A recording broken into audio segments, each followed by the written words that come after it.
اگر یہی تجارت اللہ رب العالمین کی مرضی کے مطابق آپ نے فروخت نہیں کیا، آپ اپنے مرضی کے مطابق جہاں آپ نے چاہا جس طرح کمایا جس طرح بھیجا، تو پھر آپ کا عاقبت برا ہو۔ اللہ نے آپ کو علم دیا ہے، اللہ نے آپ کو معلومات دیا ہے، آپ کو معلوم ہے کسی چیز کے بارے میں، آپ اس پر عمل نہیں کرتے، اللہ کے سامنے قیامت کا دن ہوگا، آپ مسئول ہوں۔ قیامت کا دن ہوگا جب سور میں پھونکا جائے گا تو سارے لوگ اپنے جگہوں سے اپنے قبروں سے اٹھیں گے، ایک قدم بھی ہلا نہیں سکتے جب تک 4 سوالوں کا جواب نہ دے۔ ان میں سے ایک سوال یہ ہے، ماذا علم بما عمل؟ اعوذ باللہ السمیع العلیم من الشیطان الرجیم، بسم اللہ الرحمن الرحیم۔ ونفخ في الصور فإذا هم من الأجداث إلى ربهم ينسلون وقال تعالى في مقام آخر فوربك لنسألنهم أجمعين عما كانوا يعملون۔ تمام قسم کی حمد و ثنا، تعریف و تسبیحات، تمجیدات، کبریائی اور بڑائی اس اللہ وحدہ لا شریک کے لیے۔ درود و سلام جناب حضرت محمد عربی صلی اللہ علیہ وسلم پر ہو۔ جیسا کہ آپ لوگوں کو معلوم ہے شعبان کا مہینہ ہے، ہونا تو یہی چاہیے کہ شعبان کی فضائل، شعبان کے اندر جو اللہ کے رسول صلی اللہ علیہ وسلم سے ثابت ہیں روزے اور ان کے اندر کرنے والے اعمال، ان کے بارے میں بیان کرنی چاہیے، لیکن اس بارے میں لاتعداد بے شمار پورے سال کے اندر بیان کیا جاتے ہیں اور آپ سنتے رہتے ہیں، لیکن ضروری یہ سمجھا کہ ایسی موضوع منتخب کرنی چاہیے جس سے لوگوں کو فائدہ ہو جائے، جس سے لوگوں کے اندر لاشعوری ہے، لوگوں کے اندر علم نہیں ہے، عمل کی کمی ہے۔ اس وجہ سے اللہ رب العالمین کے فضل و کرم سے ایک موضوع منتخب کیا ہے۔ 10 ایسے اعمال ہیں، 10 ایسے چیز ہیں جو سب سے تباہ کن عمل ہے، ان چیزوں سے اجتناب کرنے چاہیے۔ ایک تاجر جب محنت کر کے کوشش کر کے سامان خریدتے ہیں، سامان خریدنے کے بعد ایک دکان لگا دیتے یا اس تجارت کو کوئی منظر عام پر رکھ دیتے بیچنے کے لیے، لیکن نتیجہ یہ نکلتے کہ اتنے محنت و کوشش کرنے کے بعد وہ جب حساب کرنے لگتے تو حساب میں نتیجہ کوئی فائدہ نہیں ہوا ہوتا، یعنی کچھ فائدہ اس کو معلوم نہیں ہوتا۔ خرچہ اتنا زیادہ کیا لیکن فائدہ رایگان چلا گیا۔ اتنا پریشان ہو جاتے، غمزدہ ہو جاتے، دل میں درد شروع ہو جاتے کہ میں نے اتنے محنت کرنے کے باوجود مجھے کوئی فائدہ نہیں ہوا، تو کیا فائدہ اس تجارت کا، کیا فائدہ میرے اس محنت کا جو اپنا وقت ضائع کر دیا، محنت کر کے فائدہ مجھے حاصل نہیں ہوا۔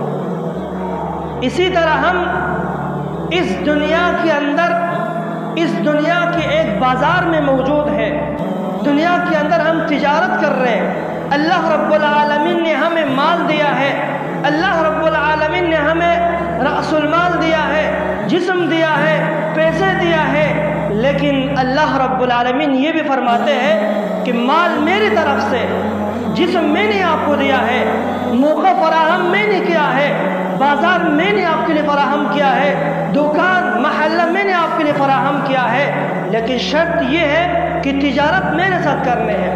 کس طرح؟ جہاں میں بولوں گا، جہاں میں چاہوں مال وہاں فروخت کرنا ہوگا آپ کو، جہاں میں چاہوں گا اپنی تجارت کا فروخت وہاں کرنے، پھر یہ انسان، اس کی تجارت پھر خیر کا تجارت ہوگا، نفع بخش ہوگا، پھر فرماتے ہیں تمہارا عاقبت اچھا ہوگا، جب قیامت کا دن ہوگا اللہ کے سامنے پیش ہوں گے تو کامیاب ہوں گے، سرخرو ہو جائیں گے، اللہ کے سامنے پیش ہوں گے، کامیاب ہوں گے۔ لیکن اگر یہی تجارت اللہ رب العالمین کی مرضی کے مطابق آپ نے فروخت نہیں کیا. آپ اپنے مرضی کے مطابق جہاں آپ نے چاہا جس طرح کمایا جس طرح بھیجا تو پھر آپ کا عاقبت برا ہوگا. آپ کا یہ تجارت نفع بخش نہیں ہوگا. پھر اللہ کے سامنے پیش ہوں گے خالی ہاتھ پیش ہوں گے, پھر کوئی فائدہ نہیں ہوگا. اس وقت واہ واہ کریں گے, کچھ فائدہ نہیں ہوگا. 10 ایسے اعمال ہیں, تباہ کن عمل ہے جن سے ہمیں اجتناب کرنی چاہیے. سب سے پہلے چیز جو تباہ کن عمل ہے وہ ہے علم لا يعلم به, علم لا يعمل به. وہ علم ہے کہ جس پر عمل نہ کیا جائے. اللہ نے آپ کو علم دیا ہے, اللہ نے آپ کو معلومات دیا ہے, آپ کو معلوم ہے کسی چیز کے بارے میں, آپ اس پر عمل نہیں کرتے, اللہ کے سامنے قیامت کا دن ہوگا, آپ مسئول ہوں گے. آپ سے پوچھا جائے گا اللہ نے آپ کو علم دیا ہے, اب عمل کیوں نہیں کیا؟ جب علم سے بحث ہوتے ہیں تو لوگ یہ سمجھتے ہیں کہ اس سے مراد صرف علماء ہے جو خطبہ ہے, ممبر پر چڑھ کر لوگوں کو واعظ نصیحت کرتے ہیں. نہیں, یہ غلطی ہے. بلکہ آپ کے پاس جو بھی معلومات ہے, کسی بھی چیز کے بارے میں آپ کو علم ہے, آپ عمل نہیں کرتے, قیامت کا دن ہوگا, اللہ کے سامنے آپ مسئول ہوں گے. وہ بے فائدہ ہے. آپ کے بارے میں کسی حق کے بارے میں معلومات ہے, علم ہے, تھوڑا سے معلومات ہے, لیکن آپ اس پر عمل نہیں کرتے, اللہ کے سامنے قیامت کا دن ہوگا, آپ مسئول ہوں گے. اس سے مخاطب عالم بھی ہے, عوام بھی ہے, مرد بھی ہے, خواتین, سب اس میں شمار ہے. جو بھی آپ کے پاس علم ہے, کچھ معلومات ہے, عمل نہیں کرتے, قیامت کا دن ہوگا, اللہ کے سامنے مسئول ہوں گے آپ. شیطان مخلوقات میں سب سے زیادہ علم رکھنے والے تھے, لیکن اللہ کی رحمت سے دور ہو گیا. کیوں؟ علت یہ تھا کہ اپنے علم پر عمل نہیں کیا. اللہ نے جو اس کو معلومات دیا تھا, جو علم دیا تھا, اس پر عمل نہیں کیا, تو لہٰذا اللہ کی رحمت سے مایوس ہو گیا, دور ہو گیا. ایک کتاب میں پڑھ رہا تھا, کتاب کی شروع میں مصنف نے یہ بات لکھا, ایک دعا لکھا, اللہم انی اعوذ بک ان یکون احد اسعد بما علمتنی منی. میں اللہ کی پناہ میں آتا ہوں, میں اللہ کی پناہ میں آتا ہوں کہ اللہ نے جو کچھ مجھے علم دیا ہے, جو کچھ میں نے تلاش کیا ہے, محنت کیا ہے, علم سیکھا ہے, جو کچھ میرے پاس معلومات ہیں, مجھ سے زیادہ کوئی اور عمل کرے. کتنے خطرناک اس نے دعا کیا ہے, اللہ کی پناہ میں آتا ہوں, جو میرے پاس علم ہے مجھ سے زیادہ کوئی اور مستفید ہو جائے. آپ کے پاس علم ہے, معلومات ہے, عمل نہیں کرتے اس پر, پھر قیامت کا دن ہوگا, آپ خود پشیمان ہوں گے, اللہ کے سامنے پیشی ہوگا اور آپ سے سوال کیا جائے گا. ایک آدمی علم حاصل کرتے ہیں, رات دن کتاب مطالعہ کرتے, تفسیر مطالعہ کرتے ہیں, کتاب کی مشکلات کو حل کرتے ہیں, اور ایک آدمی دکان میں بیٹھ کر پیسہ حساب کر رہے ہیں. پھر یہ عالم مکمل تیاری کے ساتھ رات اٹھ کر کتاب مطالعہ, صبح اٹھ کی کتاب مطالعہ, یہاں تک کہ تیاری ہو کر کے آتے, خطبہ شروع کرتے. اس کے علم سے, اور ایک نوجوان اپنے بالوں کو کنگھی کر کے مسجد میں آ کے بیٹھ جاتے ہیں, اس کی باتوں سے وہ مؤثر ہو جاتے ہیں, وہ عمل کرتے ہیں, لیکن یہ عالم خود عمل نہیں کرتے, یہ بے فائدہ ہے, فضول ہے, رایگان ہے اس کا علم. علم اس وقت فائدہ دے گا آپ کو جب آپ اس پر عمل کریں گے. آپ کے پاس جو بھی معلومات ہے آپ اس پر عمل کریں گے, پھر یہ فائدہ بخش, نفع بخش آپ کے لیے ہوگا, دوسروں کے لیے بھی ہوگا. علم لا يعمل به, وہ علم جس پر عمل نہ کی جائے, جو بھی معلومات ہے آپ کے پاس, اللہ کے سامنے مسئول ہوں گے, اور یہ فضول ہے, آپ کی محنت, آپ کی مشقت فضول رایگان چلا گیا. وَنُفِخَ فِي الصُّورِ فَإِذَا هُمْ مِنَ الْأَجْدَاثِ إِلَىٰ رَبِّهِمْ يَنْسِلُونَ. قیامت کا دن ہوگا, جب سور میں پھونکا جائے گا تو سارے لوگ اپنے جگہوں سے, اپنے قبروں سے اٹھیں گے, ایک قدم بھی ہلا نہیں سکتے جب تک 4 سوالوں کا جواب نہ دیں. ان میں سے ایک سوال یہ ہے, ماذا علم بما عمل, تم نے کیا سیکھا تھا, کیا عمل کیا تھا, کتنے تیرے پاس معلومات تھے, علم تھے, کتنا عمل کیا تھا آپ نے. سب سے پہلا سوال یہ ہوگا, وَنُفِخَ فِي الصُّورِ فَإِذَا هُمْ مِنَ الْأَجْدَاثِ إِلَىٰ رَبِّهِمْ يَنْسِلُونَ. لوگ اپنے قبروں سے اٹھیں گے، محشر کی طرف روانہ ہوں گے، لیکن اس وقت تک 4 سوالوں کا جواب نہیں دیں گے، حرکت نہیں کر سکتے۔ سب سے پہلے چیز جو اللہ نے آپ کو دیا تھا، جو معلومات آپ کے پاس تھا، جو علم آپ رکھتے تھے، اس پر عمل کیوں نہیں کیا، یا کتنا آپ اس پر عمل کرتے تھے؟ فَوَرَبِّكَ لَنَسْأَلَنَّهُمْ أَجْمَعِينَ، تیرے رب کی قسم ہے سب سے سوال کیا جائے گا۔ فَوَرَبِّكَ لَنَسْأَلَنَّهُمْ أَجْمَعِينَ عَمَّا كَانُوا يَعْمَلُونَ، کیا عمل کرتے تھے دنیا میں؟ لوگوں سے سنتے تھے، حق بات سنتے تھے، پتہ ہے کہ یہ حرام ہے، یہ حلال ہے، تجھے علم تھا، پھر بھی اس میں آپ دخل اندازی کر رہے، پھر بھی کر رہے، قیامت کے دن آپ بھی مسئول ہوں گے۔ الغرض علم بہت ایک طویل موضوع ہے، اس کے لیے ٹائم کی درکار ہے، لیکن خلاصہ علم وہ زینت ہے، علم وہ نور ہے انسان کے لیے۔ اگر یہ علم آپ کو اللہ تک قریب کر دے، اگر یہ علم آپ کو اللہ کے قریب کر دے، یہ علم آپ کے لیے نور ہے، آپ کے لیے روشنی ہے۔ اور دوسرا چیز جو 10 اعمال میں سے تباہ کن عمل ہے، وہ عمل لا اخلاص فیہ ولا اقتداء، وہ عمل ہے جس میں نہ اللہ کے لیے اخلاص ہو، نہ اللہ کے رسول کی اقتداء اس میں موجود ہو۔ کوئی بھی عمل کر رہا اس میں 2 شرط کا لازم رکھنا ہے، ایک اللہ کے لیے خالصتاً ہو، دوسرا اللہ کے رسول کی اقتداء ہو۔ ایک جائز عمل آپ کر رہے اللہ کے رسول سے ثابت ہے، لیکن اس میں اخلاص نہیں ہے اللہ کے لیے، ناقابل قبول ہے، فضول ہے، 1% بھی اللہ کے ہاں قابل قبول نہیں ہوگا۔ جس عمل میں اللہ کے رسول کی پیروی موجود ہے لیکن اس میں اللہ کے لیے اخلاص نہیں ہے، تو پھر رایگان ہے، فضول ہے، اس عمل کرنے کی کوئی فائدہ نہیں ہے۔ عمل کرتے وقت انسان 2 چیزوں کو ذہن میں رکھے کہ میں یہ عمل کر رہا ہوں کس کے لیے کر رہا ہوں، کیا میرے اندر اخلاص ہے اللہ کے لیے؟ دوسرا، کیا اللہ کے رسول کی اقتداء اس میں ہے، اللہ کے رسول کی اطاعت اس میں ہے یا نہیں ہے، پھر آپ اس عمل کو کرو۔ مثال کے طور پر ایک شخص 40 سال فجر کی نماز جماعت کے ساتھ ادا کیا، 40 سال فجر کی نماز جماعت کے ساتھ پہلے صف میں ادا کیا، اچانک ایک دن ایسا ہو گیا کہ فجر کی نماز بھی اٹھ نہیں سکا، کیا کہنے لگے؟ ہو مجھ سے فجر تو نکل گیا، اگر میں ابھی جاؤں گا لوگ کیا کہے گا کہ 40 سال تک ایک نماز بھی اس نے چھوڑا نہیں ہے، آج کیا ہو گیا اس نے فجر کی نماز چھوڑ دیا۔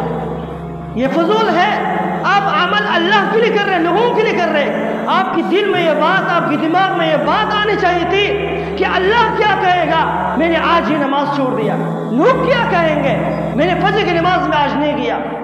لوگوں کی وجہ سے نماز پڑھ رہے، آپ اللہ کے لیے پڑھ رہے، اس عمل میں اخلاص نہیں ہے، قابل قبول نہیں ہے اللہ کے یہاں، فضول ہے، رایگان ہے۔ 40 سال آپ کی نماز فضول ہو گیا، رایگان چلا گیا، کیوں؟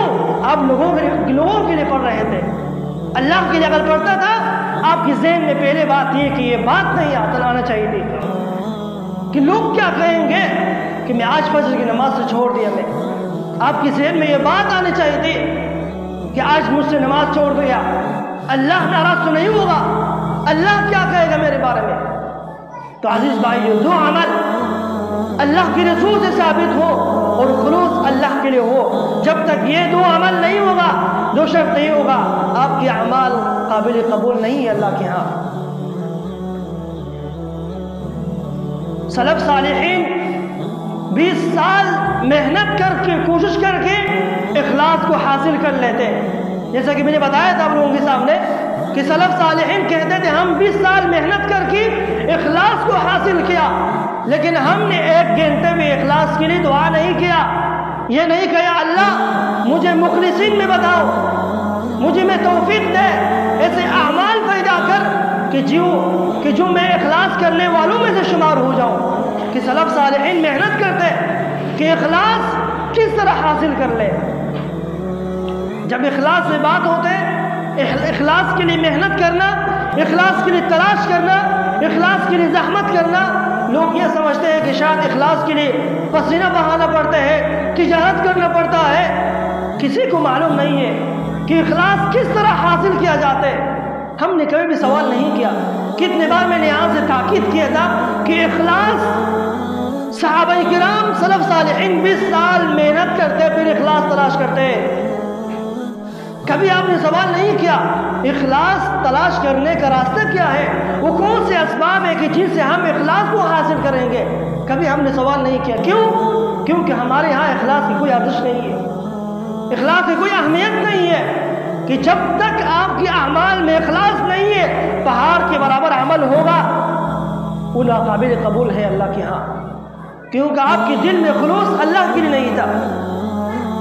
اخلاص تلاش کرنے کا سب سے بہترین طریقہ وہ یہ ہے کہ جہاں آپ کا نفس کسی کام پر ابھارتا ہے آپ اس عمل کو نہیں کرو. جہاں آپ کا نفس کہتے ہیں کہ یہ کام کرو آپ نہیں کرنا، پھر آپ میں اخلاص آئے گا. دوسرا چیز سری اعمال کو زیادہ کرو، پوشیدہ اعمال کو زیادہ کرو، چھپ کر اعمال کو زیادہ کرو اور اپنے اندر سے باطن کو درست کرو، دل کو صاف کرو. مثال کے طور پر آپ کا نفس یہ کہتا ہے کہ رات کی تہجد کو مسجد میں جگہ پڑھو، آپ مسجد میں نہیں پڑھو، گھر میں پڑھو. آپ کا نفس یہ کہتا ہے کہ رات کو اپنی بیوی کے سامنے نماز پڑھو، نہیں پڑھو، کسی اور گھر میں پڑھو. چھپ کر عبادات کو زیادہ کرو. نفس آپ کو یہ کہتے ہیں کہ لوگوں کے سامنے دو، لوگوں کے سامنے صدقہ کرو، آپ نہیں کرو. آپ کیا بتائیں آپ کو؟ لوگوں کا کئی قسم کی خیالات ہیں، کئی قسم کی ذہن ہے، وہ کیا سوچیں گے، یہ کیا سوچیں گے. اس لیے سری اعمال کو زیادہ کرو، اپنے باطن کو صاف کرو، پھر آپ میں اخلاص آئے گا. جب تک آپ کا دل صاف نہیں ہوگا، سری اعمال کو پوشیدہ اعمال کو زیادہ نہیں کریں گے، اس وقت تک اخلاص ہم میں نہیں آئے گا. اخلاص کے لیے تلاش کرنا، اخلاص کے لیے محنت کرنا پسینہ بہانا نہیں ہے. اللہ کے رسول کے طریقے کو اپنانا ہوگا، یقیناً اخلاص آپ میں آئے گا. فضیل ابن عیاض رحمہ اللہ فرماتے تھے کسی عمل کو لوگوں کی وجہ سے چھوڑنا یہ شرک اصغر ہے. کسی سنت عمل کو نماز نہیں پڑھ رہے، لوگوں کی وجہ سے لوگ دیکھیں گے کہ بڑا نمازی ہے، فضیل ابن عیاض کہتے ہیں یہ شرک اصغر میں واقع ہوگا. لوگوں کے لیے عمل نہیں کر رہے آپ دل میں یہ بات رکھو کہ اللہ مجھے کیا کہے گا، کیا اللہ مجھ سے راضی ہے یا نہیں ہے، کیا میرے دل میں اخلاص ہے یا نہیں ہے. تھوڑے سے عمل عمل قلیل واقتصاد فی السنت خیر من الاجتہاد فی البدعہ. تھوڑے سے عمل ہو لیکن اس میں اللہ کے رسول کا مہر ہو، اللہ کے رسول کی سنت کی موافق ہو، وہ بڑے پہاڑ سے زیادہ عمل سے بھی کیا ہے، قابل قبول ہے. آپ پہاڑ کے برابر عمل کرو لیکن اس میں اقتداء اللہ کے رسول کا نہیں ہے، ناقابل قبول ہے.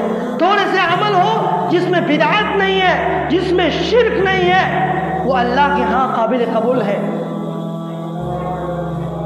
عمل لا يعمل به کہ پہلے چیز کیا ہے، وہ علم جس پر عمل نہ ہو، اور دوسرا چیز کیا ہے، وہ عمل جس میں اخلاص اللہ کی نہ ہو، اور دوسرا چیز اللہ کے رسول کی اقتداء اس میں نہیں ہوگا، وہ عمل ناقابل قبول ہے.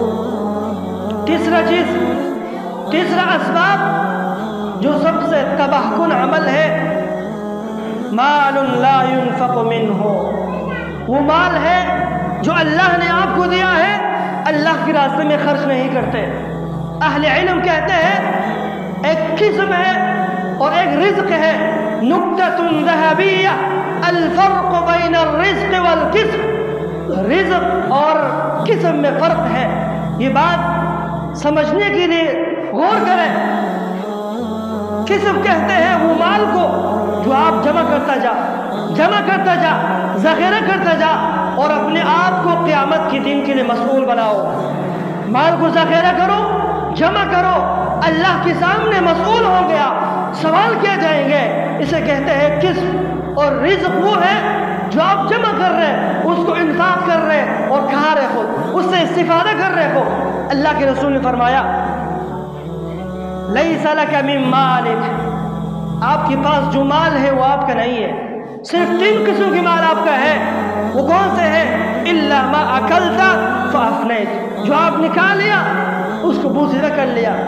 الا ما اکلت فافنیت، کھا لیا ختم کر لیا. وما لبسته فابلیت، جو آپ نے پہن لیا، پہنا دیا، بوسیدہ کر لیا، وما تصدقتہ فابقیت، اور جو آپ نے اللہ کے راستے میں صدقہ دے دیا، آپ نے اپنے قیامت کو بچا دیا، قیامت کے لیے ذخیرہ کر لیا، قیامت کے لیے آپ نے تیاری کر لیا، جو آپ نے کھا لیا، استفادہ کر لیا، وہ تو اپنے لیے کر لیا، لیکن کچھ مال آپ نے اللہ کے راستے میں دے دیا خلوص نیت کے ساتھ، وہ آپ نے قیامت کے لیے ذخیرہ کر لیا ہے۔ خیر کثیر، بہترین مال وہ ہے کہ جو آپ اللہ کے راستے میں اور سری طریقے سے آپ دیتے ہیں۔ اور قیامت کا دن ایک سوال یہ بھی ہوگا کہ جب انسان قبروں سے اٹھیں گے، ایک قدم بھی آگے حرکت نہیں کر سکتے جب تک 4 سوالوں کا جواب نہیں دے۔ پہلے سوال جو آپ کے پاس علم ہے، کتنا عمل کیا اس پر، اور دوسرا چیز وَعَنْ مَالِهِ مِنْ أَيْنَ اكْتَسَبَهُ وَفِي مَنْ أَنْفَقَهُ، اس مال کے بارے میں پوچھا جائے گا، کہاں سے کمایا، کس طریقے سے کمایا، حلال کمایا، حرام کمایا، اور کہاں خرچ کیا اس کو۔ یہ 2 سوال ضرور قیامت کے دن آپ سے ہوں گے، پھر آپ کا پاؤں ہلے گا حرکت کرنے کے لیے۔ تو اس لیے مال لا ينفق منہ، وہ مال جو آپ اللہ کے راستے میں نہیں دیتے، وہ فضول ہے، وہ رایگان ہے، یہ قابل قبول نہیں ہے۔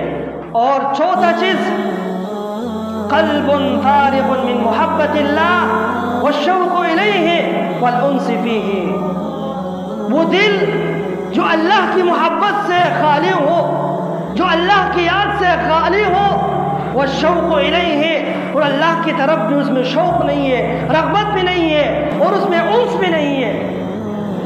وہ کون سی دل ہے؟ اللہ کی محبت سے، اللہ کی یاد سے خالی ہے، اس میں اللہ ہے ہی نہیں ہے، اللہ کا ذکر ہے ہی نہیں ہے۔ قیامت کا دن صرف ایک چیز آپ کو کام آئے گا، الا من اتى اللہ بقلب سلیم۔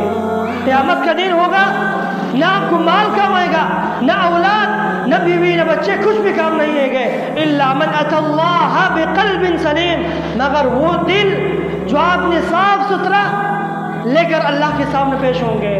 علماء کہتے ہیں قلب سلیم الذي لا يشتهي شهوة غیر اللہ، وہ دل جو اللہ کی مرضی کے علاوہ کچھ بھی نہیں چاہتے، کوئی بھی ایسا چیز نہیں چاہتے جس میں اللہ کی ناراضگی ہو، وہ دل صاف ستھرا ہے، یقیناً اللہ کے سامنے وہ کام آئے گا، اس کے علاوہ کچھ بھی کام نہیں آئے گا۔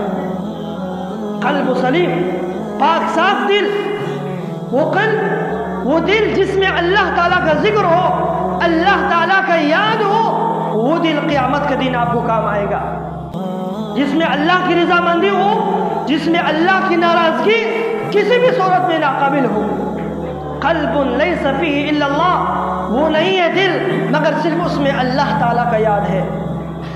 وہ لوگ جس کے دل میں اللہ رب العالمین کا یاد ہے، اللہ رب العالمین کی محبت ہے، وہ اس زمانے میں بہت کم نظر سے دیکھا جاتا ہے، اسے حقیر نظر سے دیکھا جاتا ہے۔ اور جو لوگ جن میں اللہ تعالیٰ کا محبت، اللہ تعالیٰ کی رضامندی نہیں ہے، اور جب کچھ دیتے ہیں، جب تک اس کو 2 مرتبہ صاحب نے کہا وہ خوش نہیں ہوگا۔ اگر آپ چاہو کہ لوگوں کو راضی کرو تو اللہ تعالیٰ سے ہاتھ دھو، اگر آپ چاہتے ہیں کہ لوگوں کو راضی کر لو تو اللہ تعالیٰ سے ہاتھ دھو لو۔ قیامت کے دن میں پشیمانی ہو جاؤ، قیامت کے دن سرخرو نہیں ہوں گے بلکہ منہ کالا ہو جائے گا کہ دنیا میں عمل کیا تھا، لوگوں کو راضی کرنے کے لیے کیا تھا یا مجھے راضی کرنے کے لیے کیا تھا۔ جاؤ لوگوں کے ساتھ، دل اندر سے صاف کرے، دل اللہ کی محبت سے بھر دیجیے کہ وہ دل جس میں اللہ تعالیٰ کی محبت نہیں ہو، وہ دل فارغ عن محبت اللہ، اللہ کی محبت سے بھی خالی ہو، اللہ کی طرف شوق بھی نہ ہو اس میں، وہ دل آپ کو قیامت کے عذاب سے نہیں بچائے گا۔ جیسا کہ آج کل کوئی آدمی سیاسی گفتگو کے لیے، سیاسی جلسوں کے لیے اور دعوتوں کے لیے محافل میں شرکت کرتے ہیں، کھانے کے لیے 3-4 گھنٹے انتظار کرتے ہیں، وہاں پہ یہ انسان ٹکتے نہیں ہے، لیکن جب مسجد میں آتے ہیں تھوڑے سے نماز لمبا ہو جاتے، کیا کہتے ہیں اتنا نماز لمبا کر دیا آپ نے۔ جب 3 گھنٹہ آپ وہاں پہ دنیا کے لیے پیٹ کی خاطر کھڑا ہو سکتے تک نہیں جاتے، اور جب مسجد میں آتے، جب تھوڑا سے امام نماز لمبا کرتے ہیں، کیا کہتے؟ اللہ کے رسول فرماتے ہیں، اللہ کے رسول کی سنت ہے، نماز مختصر پڑھتے تھے۔ یہ دل محبت سے خالی ہے اللہ کی یاد سے۔ ایک تو اللہ کے رسول کے زمانے میں گھڑی نہیں ہوتا تھا، اور اگر ہم اللہ کے رسول کی نمازوں کا اندازہ لگائیں، 20 منٹ سے کوئی بھی نماز کم نہیں ہوتا تھا۔ فجر کی نماز میں 70 سے 100 آیت تلاوت کرتے تھے۔ وہ یہ نہیں ہے کہ برابر پڑھتے، ترتیل کے ساتھ روک کے پڑھتے تھے، اور اگر ہم اس انداز میں پڑھیں تو 30 منٹ میں کم ہوگا اس کے لیے۔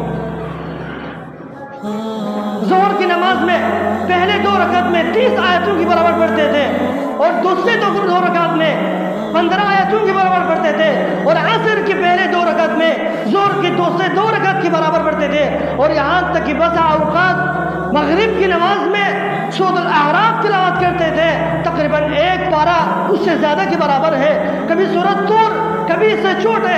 الغرض ہم برداشت نہیں کرتے، الغرض ہم نماز کے اندر برداشت نہیں کرے تو اسے لمبے ہو جائے، ہم شکایت کرنے لگ جاتے ہیں۔ وجہ کیا ہے کہ ہمارے دل میں اللہ رب العالمین کی محبت نہیں ہے، اللہ رب العالمین کی طرف شوق نہیں ہے۔ وَالْأُنْسِ فِيهِ، اُنْسِ فِيهِ کسے کہتے ہیں؟ ہر بات کو لوگوں کے لیے توضیح کرنا پڑتے ہیں، سمجھنے کی ضرورت ہے۔ انس کہتے ہیں کہ ایک انسان پریشان ہے، غمگین ہے، اچانک اللہ رب العالمین کا یاد کرتے ہیں، اس کا دل سکون میں آتے ہیں، جوش میں آتے ہیں، اس کا دل درست ہو جاتے ہیں سبحان اللہ کہنے پر۔ جیسے کہ ایک آدمی کا سر درد کرتے ہیں، ڈاکٹر کے پاس جاتے ہیں، انجیکشن لگاتے ہیں تو اس کا سر درد ختم ہو جاتے ہیں۔ اسی طرح جب انسان اللہ رب العالمین کا یاد کرتے ہیں، جب پریشان ہوتے ہیں، غمگین ہوتے ہیں، تو اچانک اس کے دل میں اللہ رب العالمین کی طرف سے سکون، محبت، چست چالاکی آ جاتے ہیں۔ وہ دل اللہ رب العالمین کی محبت سے خالی ہوگا، وہ دل اللہ کی شوق سے خالی ہوگا، جس میں انس بھی نہیں ہوگا، وہ دل ناقابل قبول ہے، وہ دل اللہ کے ہاں کوئی بھی عذر نہیں ہوگا، آپ کو جہنم کے عذاب سے نہیں بچائے گا۔ اور آخری 5واں چیز، بدن معطل من طاعت اللہ و خدمتہ۔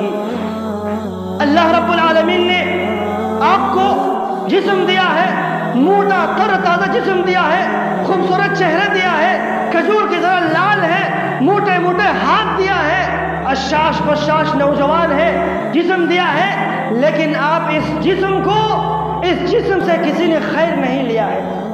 کبھی آپ نے کسی مسلمان کے ہاتھ کو پکڑ کر اسپتال تک نہیں لے گیا، اس جسم کا کیا فائدہ؟ کس کے لیے تیار کیا ہے؟ کس کے لیے اس جسم کو موٹا کر رہے ہیں؟ قبر کے لیے؟ یہ سارا موٹا پن، یہ سارا جو آپ تیاری کر رہے جسم کے لیے، کمائی کر رہے، یہ خاک کے لیے ہے، مٹی اس کو کہا جائے گا۔